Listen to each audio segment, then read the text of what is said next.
The Broncos are taking on the Carolina Panthers this Sunday. The Nuggets took the first L of their season, and the Avs are back to 500. This is your Denver Sports Daily for October 25th. Let's go.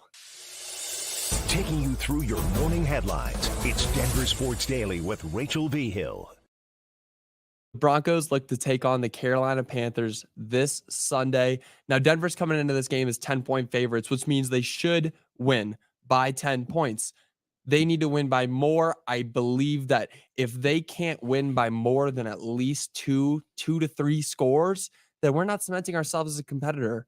Patrick Surtain should be likely to play, which will bring their defense back up. I think that with him being back on the team, it's definitely going to lead to more of a captain kind of on that defensive squad to bring them back to being one of the better defenses in the league. Now, the Broncos are expected to win this game. However, they need to not only win, as I was saying earlier, they need to win in a dominant fashion to prove themselves as contenders in this league. And what I mean by that is, if you are only beating the Panthers by 7, by 3 points, then you're not beating a team that you should dominate, that you should blow out. The best teams in this league, the Kansas City Chiefs, the Baltimore Ravens, teams like that, the Minnesota Vikings, the Detroit Lions, if they play against the Panthers, they're going to blow them out. They're going to beat them by 21, 28. They're going to destroy them on every single play in every facet of the game. The Broncos need to do the exact same. If they want to make a playoff run and prove themselves that they can get out of this rebuild, with things to look forward to, they need to destroy the Carolina Panthers. They need to run through them. There's already been some QB problems over there with Andy Dalton.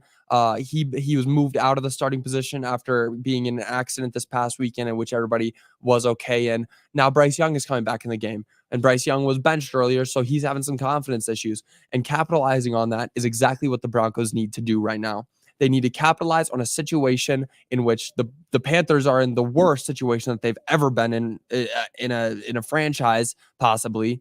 And now the Broncos are coming out of this rebuild, looking to be a contender, looking to be great on the back of Bo Nix.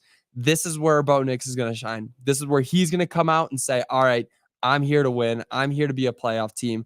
They are going to destroy the Carolina Panthers, and they have to if they want to be competitors and contenders for the playoffs and for the entire league, and especially the AFC West. They need to prove themselves as great teams in this division. Now, moving on, they do play this Sunday at 2:25, but moving on, Josh Reynolds, the Broncos wide receiver, was apparently shot last week after leaving a club. Reynolds was shot twice last Friday at approximately 3 a.m. And sources say he was shot once in his arm, his left arm, and once in the back of his head. Now, surprisingly, all that he had were minor injuries, which is incredible. Thank God that he only had minor injuries. But in the back of the head that's insane. He was leaving Gentleman's Club, Shotgun Willie's off of Colorado Boulevard, when apparently some men followed him and shot him and 2 of Reynolds' friends. They all only suffered minor injuries. Now, Reynolds has been on injured reserve for the last 4 weeks after breaking his finger against the Las Vegas Raiders, and now he's expected to sit out for the next 2 games as well. The Broncos have yet to really comment on this or kind of try to stay away from it, but that is so upsetting to hear. Shot twice at 3 a.m. He was sitting.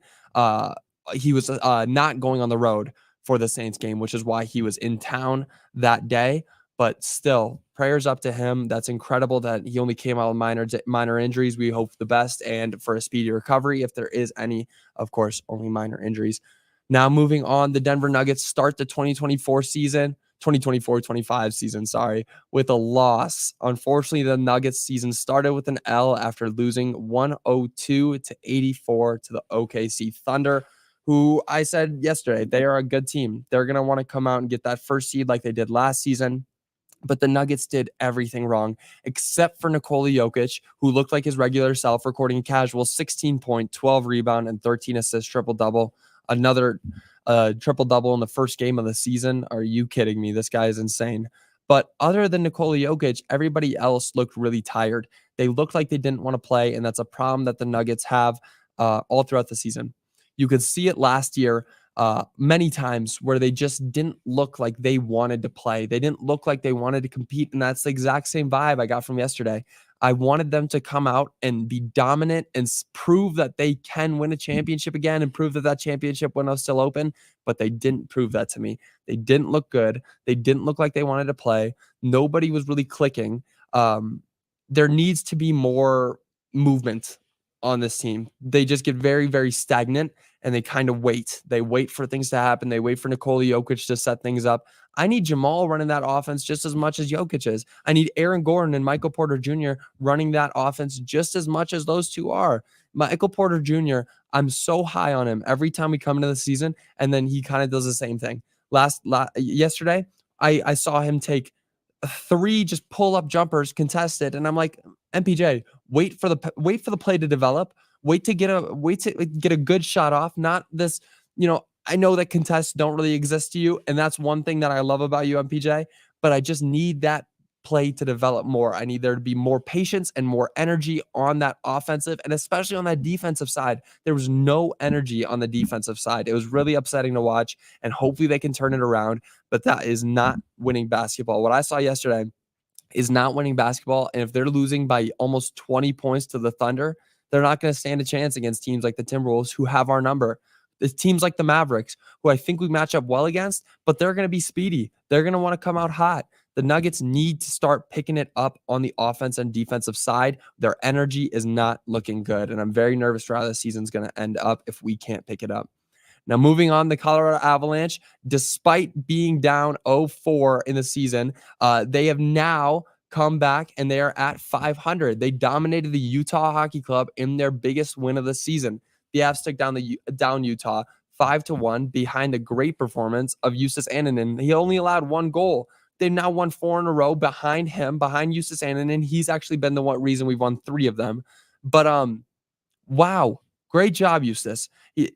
There was a goalie controversy. There still is, to a lot of people, a goalie controversy, but I think that's over. Justus Annunen has cemented himself as the one that should be in the net. I am 100% on his train. I am going to die on that. I think he has come out and proven exactly what we needed, that he can win games. That is all that matters. Can you win games? Can you stop the puck? Can you help your defense? And he has done that.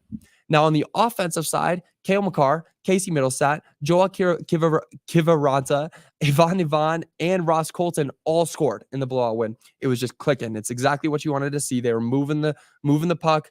Everything was going the way they needed to. 5 people getting on the board, all of them, scoring. That's perfect hockey. That is exactly what the Avalanche should be doing and what they should be wanting for the rest of the season. And behind Justus Annunen in the net, I think that we have got a good shot. I think that there's some hope that can be, kind of instilled back into Colorado after this last one, especially.